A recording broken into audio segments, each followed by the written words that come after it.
Hari itu, seorang pemuda tukang parkir sederhana tak pernah menyangka. Tindakannya menolong seorang wanita pingsan di parkiran akan mengubah seluruh hidupnya. Ia hanya bermodal niat tulus. Tanpa tahu, wanita itu ternyata bukan orang biasa. Dari situlah segalanya dimulai. Ketika balasan dari kebaikan itu datang, bukan dalam bentuk uang, melainkan sesuatu yang di luar nalar manusia.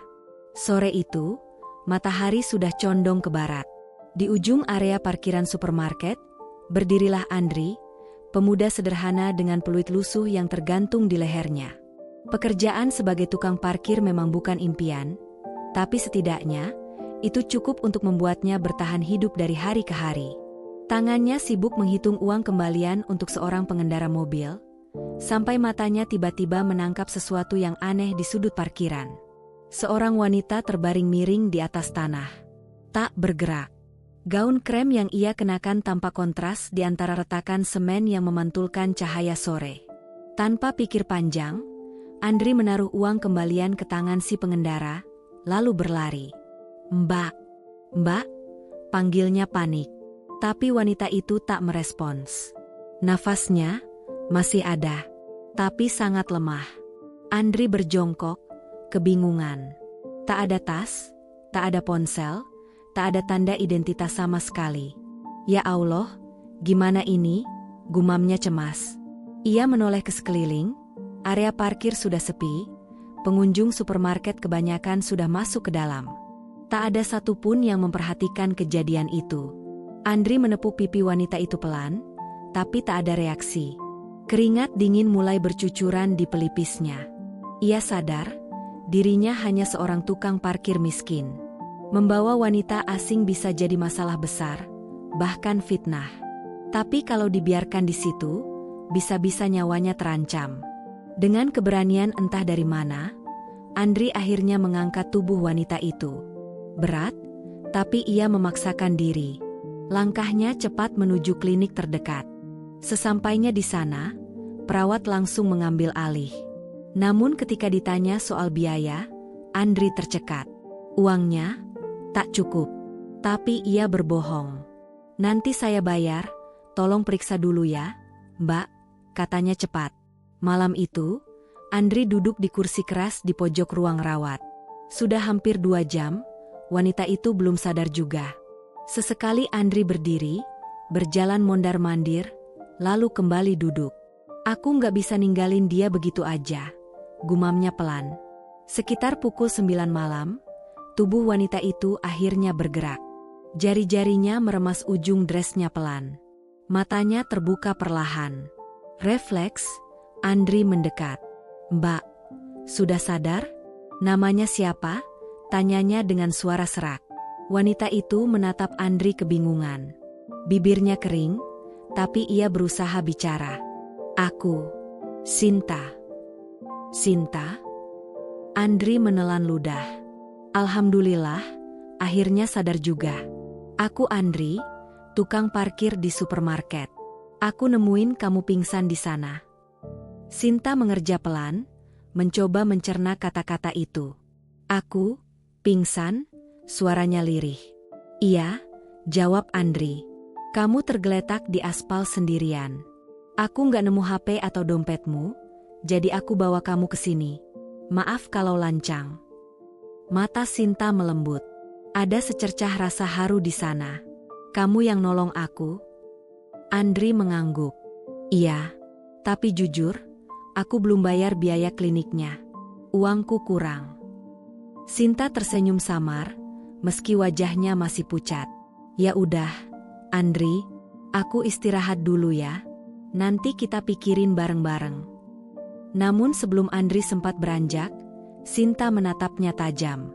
Senyumnya berubah, lebih jelas, tapi anehnya, sulit ditebak. "Andri," ucapnya pelan. "Kamu nggak tahu kan, aku sebenarnya." Kalimatnya terhenti, seolah sengaja menggantung, membuat Andri penasaran. Andri meneguk ludah.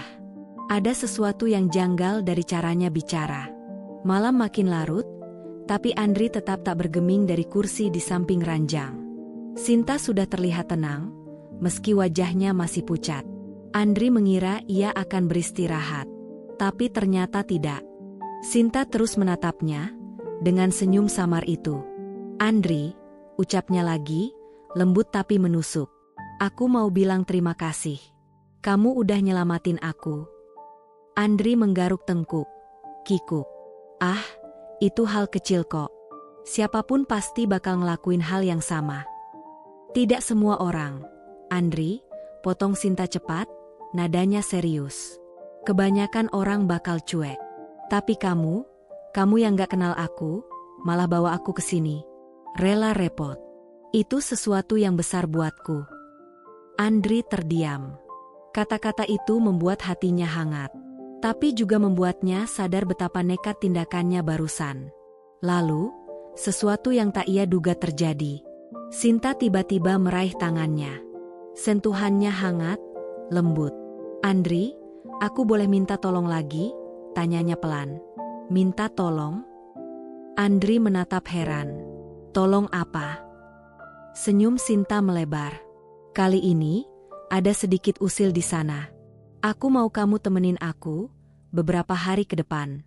Jangan nolak ya." "Temenin? Maksudnya aku harus ninggalin kerjaanku di parkiran?" Andri bingung. "Cuma sebentar," jawab Sinta tenang. "Aku janji, kamu gak bakal rugi. Justru kamu bakal dapat sesuatu yang jauh lebih besar." Andri menatap mata Sinta, mencoba membaca maksud tersembunyi di balik kata-katanya. Tapi sulit. Wanita itu benar-benar misterius. Keesokan paginya, Andri terbangun dengan leher kaku karena tertidur di kursi klinik.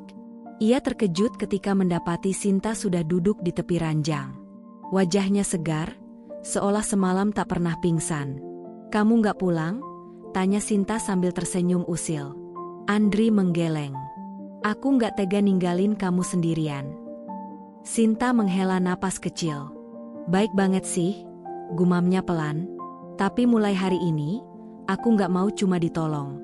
Aku mau kamu nurutin satu permintaanku." Andri mengerutkan kening. "Permintaan apa lagi?" Sinta menatapnya lekat-lekat, lalu tersenyum. "Pura-puralah jadi pacarku." Andri hampir tersedak napasnya sendiri. "Pacar? Aku?" Sinta hanya mengangkat alis. "Serius? Aku butuh kamu untuk itu," kata Sinta pelan, tapi tajam. Andri refleks menggeleng cepat. "Sinta, aku cuma tukang parkir lusuh. Kita bahkan baru kenal. Gimana ceritanya aku bisa pura-pura jadi pacarmu?" Sinta menyilangkan tangan. Matanya berkilat, seperti menyimpan sesuatu yang tak ingin diungkapkan. "Gak ada yang bakal curiga, kok. Lagi pula, aku suka caramu nolong aku. Tulus. Gak kayak orang-orang di sekitarku yang cuma ngincar sesuatu." Andri terdiam. Ada bagian dalam dirinya yang ingin menolak, tapi tatapan Sinta begitu yakin. Seakan ia sudah menyiapkan segalanya. "Kenapa harus aku?" tanya Andri akhirnya. Sinta menarik napas panjang. "Nanti kamu bakal tahu. Tapi aku janji, aku gak akan bikin kamu nyesel." Andri masih ragu, tapi jantungnya berdebar aneh. Bagaimana bisa? Hidupnya yang selama ini datar, tiba-tiba berbelok drastis hanya karena seorang wanita asing? Saat ia hendak menolak lagi, Sinta menatapnya dalam. "Kalau kamu nolak, berarti kamu gak anggap nyawaku berharga. Karena mungkin aja, kalau bukan kamu yang nolong aku semalam, aku udah gak ada di dunia ini." Kata-kata itu menghantam hati Andri dalam. Ia akhirnya hanya bisa menunduk, bingung harus berkata apa. Hari itu, setelah mengurus administrasi klinik, entah bagaimana, Sinta bisa melunasi semuanya tanpa banyak bicara. Mereka pun keluar bersama. Andri berjalan di samping Sinta, merasa canggung luar biasa. Dengan kaos lusuh dan sandal murahan, ia merasa tak pantas berada di dekat wanita secantik itu. "Beneran gak apa-apa aku nemenin kamu?" tanya Andri sambil menunduk. Sinta tersenyum tipis. "Mulai sekarang, kamu pacarku. Jadi, kamu harus ada di sampingku." Andri tercekat. Ia masih sulit percaya. Tapi, anehnya, ia tak bisa menolak. Ada sesuatu dari Sinta, entah tatapan, entah auranya, yang membuatnya tak sanggup berkata tidak. Tak lama, sebuah mobil sedan hitam mengkilap berhenti di depan mereka. Seorang sopir berseragam rapi turun, membukakan pintu untuk Sinta. Andri hampir mundur, tapi tangan Sinta cepat menariknya masuk. "Jangan malu-malu," bisiknya. Begitu duduk di dalam mobil, Andri merasa seperti salah tempat. Bau parfum mewah bercampur dengan aroma kulit jok membuatnya kikuk. Kaos coklat lusuh dan celana pendeknya tampak seperti noda di dunia yang bukan miliknya. "Jadi, kita mau kemana?" tanyanya pelan. "Ke rumahku," jawab Sinta ringan. "Kamu harus kenal lingkunganku dulu, kalau mau jadi pacarku." Andri nyaris tak bisa bernapas. Rumah? Ia tak pernah membayangkan masuk ke dunia orang kaya. Mobil melaju melewati gedung-gedung tinggi, sampai akhirnya berhenti di depan gerbang besar dengan penjaga berseragam. Rumah itu lebih mirip istana. Halaman luas, kolam renang, jendela-jendela kaca menjulang tinggi. Andri terpaku. Ketika pintu dibuka, yang terlihat adalah interior megah dengan lampu gantung kristal yang berkilau. "Ayo masuk," ajak Sinta sambil tersenyum nakal. Langkah Andri terasa berat. Setiap detail rumah itu membuatnya sadar betapa jauhnya jurang antara dirinya dan Sinta. Namun baru beberapa langkah, Sinta sudah mendekat dan berbisik di telinganya. "Mulai sekarang, kalau ada yang nanya, kamu harus jawab kalau aku pacarmu. Jangan sampai keceplosan. Karena kalau kamu salah, taruhannya bukan cuma aku, tapi juga kamu." Andri menoleh cepat, bingung sekaligus takut.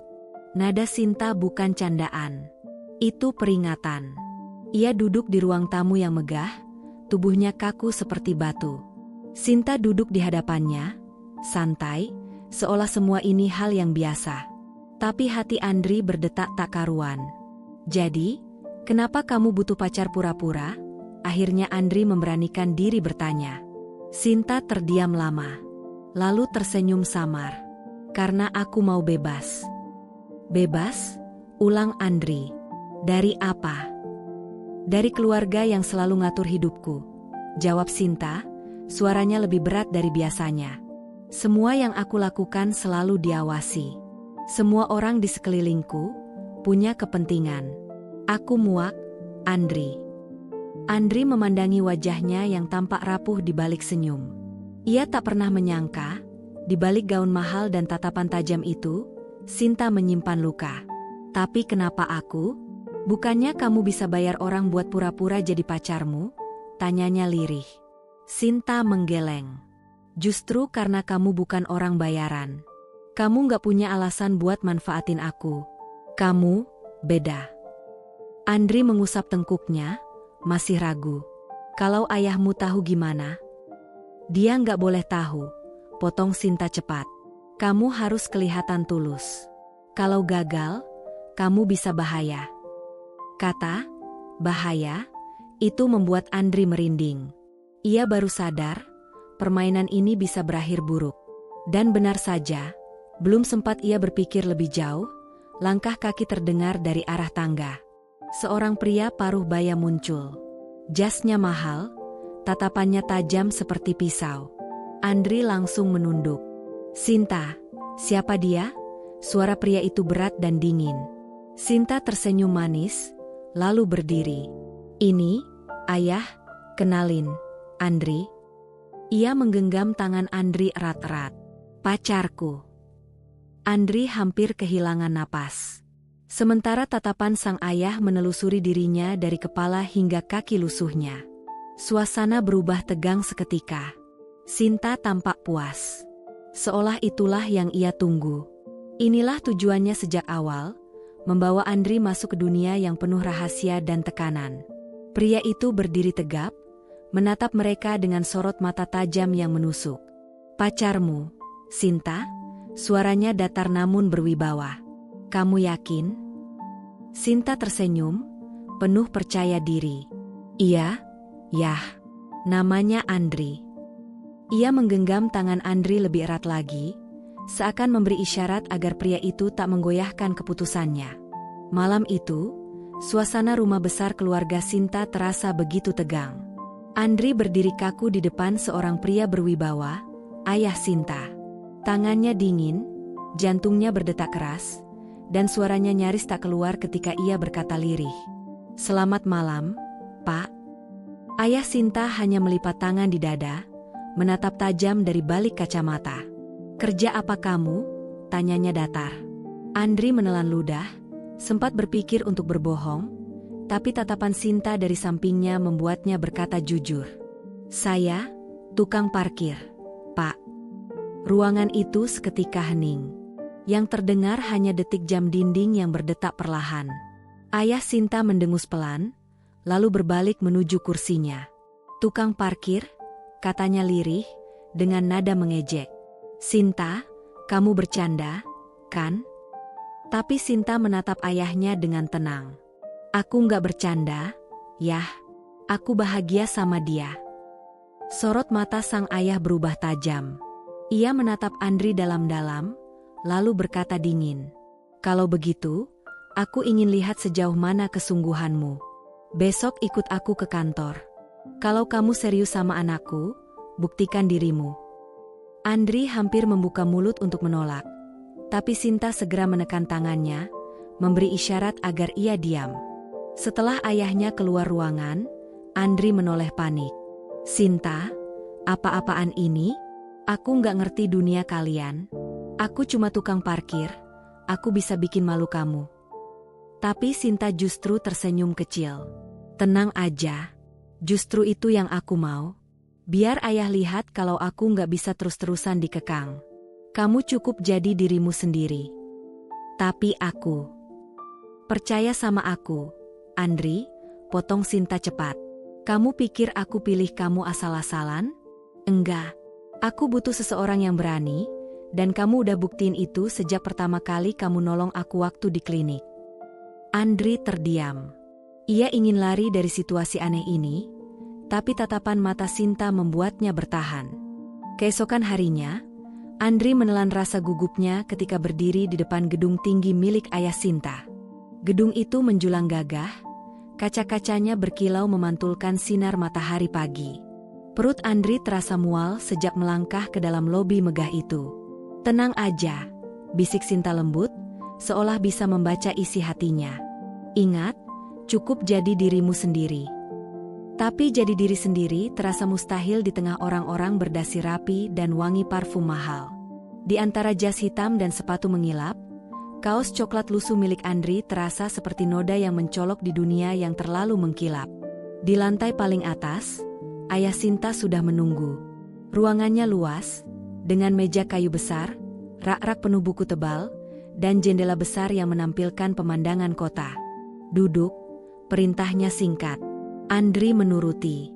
Tangannya basah oleh keringat dingin. "Aku sudah cek latar belakangmu," ujar sang ayah tanpa basa-basi.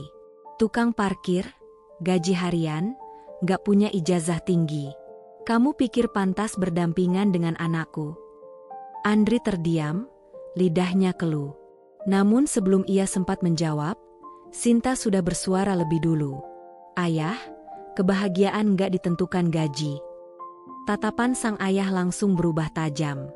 "Diam, Sinta. Aku bicara sama dia." Andri menelan ludah dan memberanikan diri menjawab. "Saya memang cuma tukang parkir, Pak.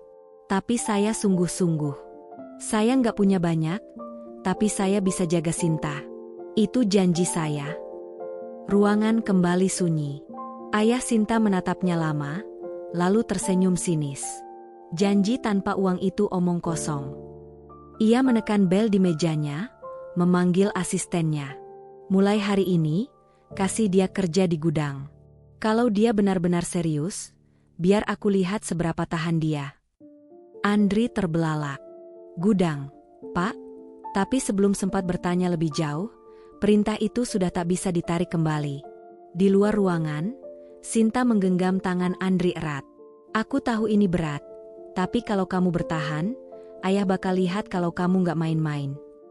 Gudang besar di belakang gedung itu jauh dari kemewahan.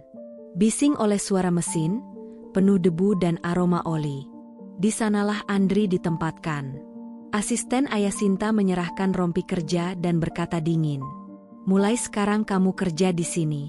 Angkat kotak, susun barang, lakukan apapun yang disuruh. Kalau bertahan sebulan, mungkin bos bakal percaya padamu. Andri hanya mengangguk. Pekerjaan berat bukan hal baru baginya, tapi kali ini berbeda, karena setiap gerakannya diawasi.